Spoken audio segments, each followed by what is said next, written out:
Noémie claqua la porte de l'appartement avec une violence qui fit trembler les murs, son cœur battant la chamade comme si elle venait de commettre un crime impardonnable. « Comment as-tu pu me mentir comme ça, Amélie » hurla-t-elle, les larmes coulant sur ses joues, mélange de rage et de désespoir absolu.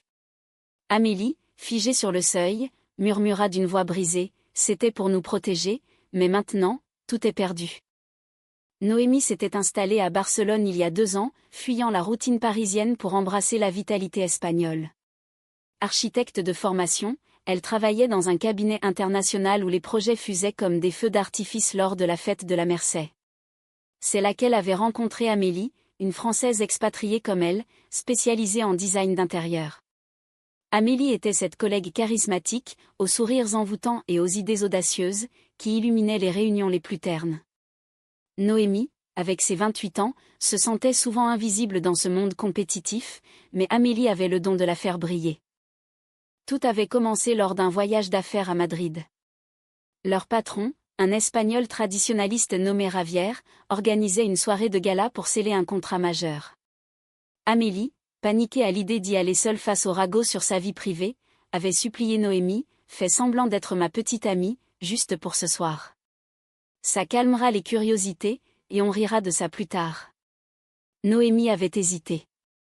Elle n'était pas sortie avec une femme depuis l'université, et l'idée de feindre une intimité avec Amélie, qu'elle admirait secrètement, la terrifiait. Mais l'alcool aidant, lors d'une pause café, elle avait accepté.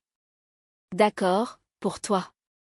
Mais seulement pour ce soir. » La soirée à Madrid fut un tourbillon. Vêtues de robes élégantes, Noémie en noir sobre, Amélie en rouge passion, elles entrèrent main dans la main. Les regards se tournèrent vers elles, mélange d'admiration et de surprise. Javier, avec son sourire paternaliste, les félicita, « Quel bel père. L'amour transcende les frontières, n'est-ce pas ?»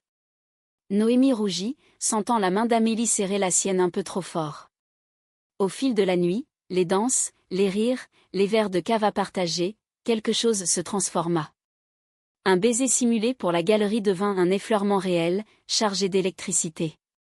Noémie rentra à l'hôtel le cœur en vrac, se demandant si c'était le vin ou Amélie qui l'avait enivrée. De retour à Barcelone, le jeu continua. Amélie insista, « Continuons un peu, pour éviter les questions. » Noémie, intriguée par cette proximité nouvelle, accepta. Elle se promenait le long de la Rambla, mains enlacées, prétextant des « répétitions » pour leur rôle. Amélie racontait ses rêves d'enfance à Paris, sa fuite vers l'Espagne pour échapper à une famille conservatrice. Noémie partageait ses doutes, sa solitude dans cette ville étrangère. Les dîners improvisés se multipliaient, tapas à la Barceloneta, promenade nocturne au parc Güell. Un soir, sous les mosaïques chatoyantes de Gaudí, Amélie murmura, « Tu sais, Noémie, ce n'est plus du semblant pour moi. » Noémie, le souffle court, répondit par un baiser vrai, passionné, qui scella leur lien naissant. Mais les ombres planaient. Amélie cachait un secret, elle était fiancée à un homme, un arrangement familial pour plaire à ses parents en France. Noémie l'apprit par accident, en tombant sur un message sur le téléphone d'Amélie. La confrontation fut brutale. « C'est du passé, Noémie. »« J'allais rompre, » plaida Amélie. Noémie, blessée, s'enfuit dans les rues de Barcelone, le cœur déchiré. Elle erra jusqu'à l'aube, repensant à leurs moments volés, les rires sur la plage de Sitges, les confidences sous les étoiles andalouses lors d'un week-end à Grenade. Le lendemain, Amélie la traqua jusqu'au bureau. « Pardonne-moi, je t'aime vraiment. » Noémie, les yeux rougis, hésita. Elles décidèrent de donner une chance à leur histoire, mais la famille d'Amélie, informée, débarqua. Sa mère, une Parisienne rigide, exigea « Cesse cette folie. Pense à ton avenir. » Amélie, déchirée, choisit Noémie, rompant avec son fiancé. Leur amour fleurit alors, intense et libérateur. Elles explorèrent l'Espagne ensemble, les ruelles de Séville, les vignobles de Rioja. Noémie se sentait vivante, aimée comme jamais. Pourtant, la trahison initiale laissait des cicatrices. Noémie doutait parfois, était-ce réel dès le début? Amélie la rassurait par des gestes tendres, des mots poétiques inspirés de Baudelaire, qu'elle citait lors de leurs soirées intimes. Leur relation devint un havre dans le chaos professionnel. Javier, apprenant la vérité, les soutint, l'amour vrai est rare, protégez-le. Un jour, lors d'un projet à Valence, une dispute éclata. Amélie, stressée, avoua avoir contacté son ex pour clore définitivement. Noémie, jalouse, explosa, tu me mens encore. Elles se séparèrent pour la nuit, Noémie seule dans sa chambre d'hôtel, pleurant sur leur fragilité. Le matin, Amélie frappa à sa porte avec des fleurs, je suis à toi, seulement à toi. Elles se réconcilièrent dans une étreinte passionnée, renforçant leur lien. Leur histoire évoluait vers une profondeur inattendue. Noémie, inspirée, dessina des plans pour une maison commune à Barcelone, mêlant style français et catalan. Amélie, touchée, parla d'avenir, marions-nous, ici, sous le soleil espagnol. Noémie, émue, accepta. Mais le destin frappa, Amélie reçut une offre de travail à Paris. C'est une opportunité, mais je ne partirai pas sans toi. Noémie, attachée à l'Espagne, hésita. Leur amour fut mis à l'épreuve. La tension montait. Noémie, face à cette proposition, sentit une fissure se creuser. Paris? Mais notre vie est ici, Amélie, répliqua-t-elle, les mains tremblantes. Amélie, les yeux implorants, murmura, c'est pour nous, pour un meilleur avenir. Pense à nos rêves. Les jours suivants furent un tourbillon d'émotions. Elles discutaient tard dans la nuit, sur le balcon de leur appartement donnant sur la Sagrada Familia. Noémie évoquait sa peur de l'abandon, ancrée dans une enfance solitaire à Lyon. Amélie confessait ses regrets passés, son mariage arrangé comme une cage dorée. Leur amour, né d'un mensonge, se révélait authentique, mais fragile comme une porcelaine fine. Un week-end à Ibiza changea la donne. Sous les lumières des clubs, elles dansèrent jusqu'à l'aube, corps enlacés, oubliant les doutes. Amélie, ivre de joie, déclara « Peu importe où, tant que c'est avec toi ». Noémie, conquise, promit de réfléchir. De retour, elle surprit Amélie en train de parler au téléphone. « Oui, maman, je reviens bientôt. » Seule. Le cœur de Noémie se brisa. Était-ce une nouvelle trahison? La confrontation fut explosive. « Tu me mens encore. Tu prévois de partir sans moi, accusa Noémie. Amélie, en larmes, expliqua, c'était pour la calmer, je n'ai pas décidé. Mais le mal était fait. Noémie partit en claquant la porte, errant dans les rues de Gracia, quartier bohème où elle s'était embrassée pour la première fois. Elle se réfugia chez une amie, Sofia, une Espagnole flamboyante qui l'écouta patiemment. L'amour vrai surmonte les tempêtes, mi amor, conseilla Sofia. Amélie, désespérée, la bombarda de messages, reviens, je t'en prie. Je choisis nous. Noémie, après une nuit blanche, rentra. Elles parlèrent des heures, dénudant leurs âmes. Amélie avoua sa peur de l'engagement, héritée d'une famille dysfonctionnelle. Noémie confia sa vulnérabilité, son besoin d'honnêteté absolue. Elles se jurèrent fidélité, scellant leur pacte par une nuit d'amour intense, où chaque caresse effaçait une blessure. Leur relation rebondit. Elles décidèrent de rester à Barcelone, Amélie refusant l'offre parisienne. Leur quotidien devint un poème, promenade à Montjuic, pique-nique au Tibidabo. Noémie, inspirée, intégra des éléments personnels dans ses designs, comme des motifs évoquant leur voyage. Amélie, libérée, écrivit un journal intime sur leur histoire, qu'elle lisait à Noémie lors de soirées câlines.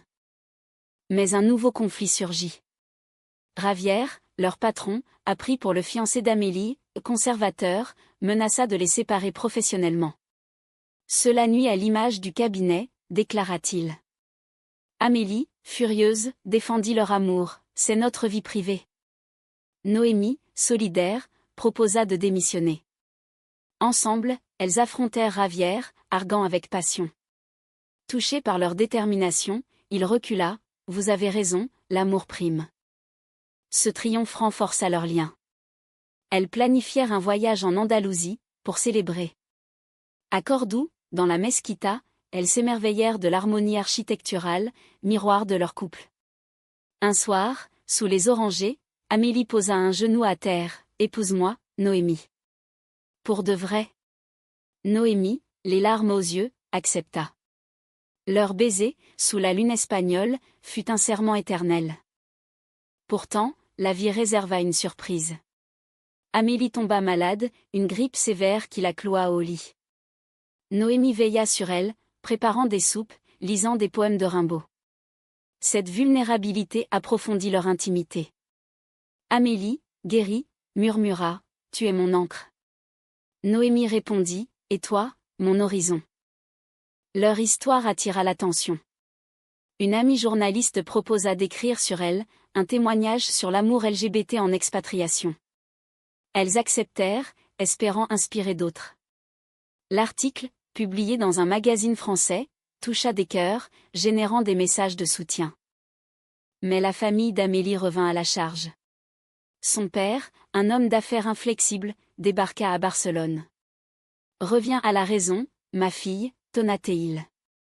Amélie, forte de leur amour, répliqua, « Ma raison, c'est Noémie. » Le père, après une discussion houleuse, partit, laissant une lettre, « Je t'aime, malgré tout. » Ce fut un pas vers la réconciliation. Noémie, de son côté, contacta sa propre famille.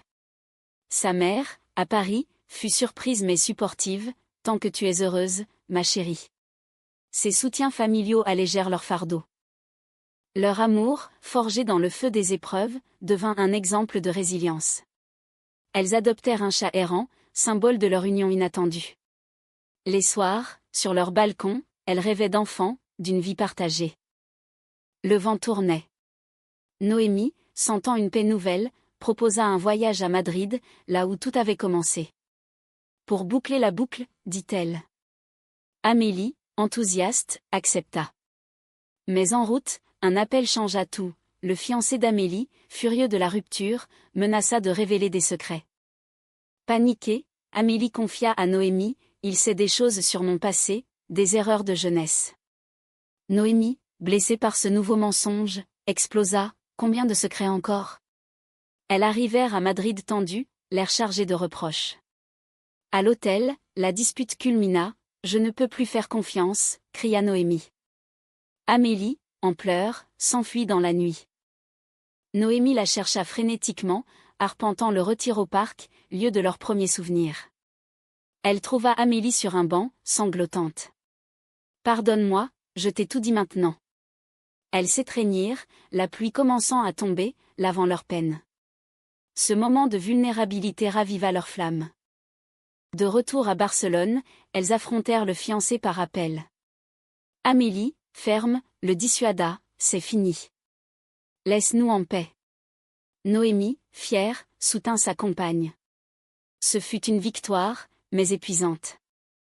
Leur relation entra dans une phase de guérison. Elles consultèrent une thérapeute, une Espagnole ouverte d'esprit, qui les aida à communiquer. Les sessions révélèrent des profondeurs, Noémie apprit à pardonner, Amélie à être transparente. Leur amour s'enrichit, devenant plus mature. Un jour, lors d'une exposition d'art à la Fondation Miro, Amélie surprit Noémie avec une bague, pour sceller notre engagement. Noémie, émue, l'enfila. Elles dansèrent dans la galerie vide, musique imaginaire, cœurs synchronisés. Mais la vie professionnelle les testa. Un projet majeur à Bilbao les sépara temporairement. Noémie, seule, douta, « Et si elle me trompe ?» Amélie, de son côté, luttait contre la tentation d'un collègue flatteur. Elle résista, appelant Noémie chaque soir, « Tu me manques terriblement. » Réunies, elles célébrèrent avec un week-end à San-Sébastien. Sur la plage, elles firent l'amour au lever du soleil, corps et âme fusionnés. « Rien ne nous séparera », jurèrent-elles. Pourtant, un drame frappa. La mère d'Amélie eut un accident en France. Amélie partit en urgence, laissant Noémie anxieuse. À Paris, Amélie affronta sa famille, révélant son amour pour Noémie. Sa mère, affaiblie, murmura, « Sois heureuse, ma fille. » Ce fut une bénédiction inattendue. Noémie rejoignit Amélie, soutenant la famille. Son geste toucha le père, « Vous êtes bien pour elle. » Elles rentrèrent plus unies, prêtes pour l'avenir. Elles organisèrent leur mariage à Barcelone, intime, avec amis et famille. La cérémonie, sur la plage, fut magique, vœux en français, musique flamenco. Noémie, en robe blanche, murmura, tu es mon tout. Amélie répondit, et toi, mon éternité. Mais le destin réserva une torsion. Peu après, Noémie découvrit une lettre cachée. Amélie avait envisagé de retourner en France seule, avant l'accident. La trahison ressurgit. Pourquoi la gardes-tu demanda Noémie, dévastée. Amélie expliqua, c'était un moment de faiblesse, je l'ai gardée pour me rappeler de ne pas recommencer. Noémie, après réflexion, choisit le pardon, notre amour est plus fort que les erreurs. Elles voyagèrent en lune de miel à Majorque, réaffirmant leur lien. Sur un bateau, sous les étoiles, elles parlèrent d'adoption, de rêves partagés. De retour, leur vie s'épanouit. Noémie obtint une promotion, Amélie lança son propre studio. Elles achetèrent une maison à Sitges, Havre de Paix. Un soir, Noémie confia, ce qui a commencé comme un semblant est devenu ma réalité. Amélie sourit, et mon cœur a sauté un battement dès le premier regard. Les années passèrent, mais leur amour resta vif. Noémie et Amélie, maintenant dans la trentaine, affrontaient la vie avec une sagesse acquise. Elles adoptèrent une petite fille, Elena, d'origine espagnole, symbole de leur union transculturelle. Elena grandit entourée d'amour, apprenant le français et l'espagnol, visitant Paris et Madrid. Pourtant, des ombres persistaient. Amélie, parfois, repensait à ses trahisons passées, culpabilisant. Noémie la rassurait, le passé nous a forgés. Elle célébrait chaque anniversaire avec un rituel, revenir à Madrid, revivre leur premier semblant. Un jour, un appel bouleversa tout. Le fiancé d'Amélie, des années plus tard, réapparut, cherchant à se venger via un scandale professionnel. Il contacta Ravière, répandant des rumeurs. Le cabinet vacilla. Noémie, furieuse, confronta Amélie, c'est à cause de tes secrets. Amélie, anéantie, proposa, partons, recommençons ailleurs. La crise culmina lors d'une réunion.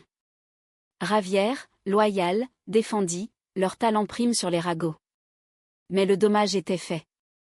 Amélie démissionna, Noémie la suivit. Elles lancèrent leur propre agence, Lumière Ibérique, fusionnant architecture et design. Ce revers devint une renaissance. Leur business fleurit, attirant clients internationaux. Elena, fière, les aidait avec ses dessins d'enfants. Un soir d'été, sur la plage de la Costa Brava, elles se remémorèrent leur parcours. Noémie, serrant Amélie, murmura, malgré les trahisons, les doutes, notre amour a triomphé. Amélie répondit, c'est parce qu'il est réel, profond, humain. Leur histoire inspira un livre, écrit par Amélie, Faire semblant, aimer pour de vrai. Il toucha des milliers, promouvant l'acceptation LGBT. Elles participèrent à des conférences, partageant leur message de résilience. La famille s'agrandit avec un deuxième enfant, un garçon adopté. Noémie et Amélie, épanouies, voyageaient entre France et Espagne, pont entre cultures. Mais la vie, imprévisible, testa une dernière fois. Amélie fut diagnostiquée avec une maladie chronique, non mortelle mais épuisante. Noémie devint son pilier, adaptant leur maison, soutenant moralement. Ensemble, on vaincra, affirma-t-elle. Amélie, dans les moments faibles, murmurait, merci d'avoir cru en nous. Noémie répondait, mon cœur a sauté un battement pour toi, et il continue. Leur amour, teinté de kitsch et de réalité, devint légendaire parmi amis. Sophia organisa une fête pour leurs 10 ans, à l'amour qui surmonte tout. En conclusion, leur histoire, née d'un mensonge, fleurit en une tapisserie d'émotions, kitsch dramatique, romantisme passionné, humanité profonde. Elles prouvèrent que l'amour vrai, même forgé dans la trahison, peut guérir et élever. À Barcelone, sous le soleil éternel, Noémie et Amélie vivaient leur happy end, un testament à la beauté de l'âme humaine.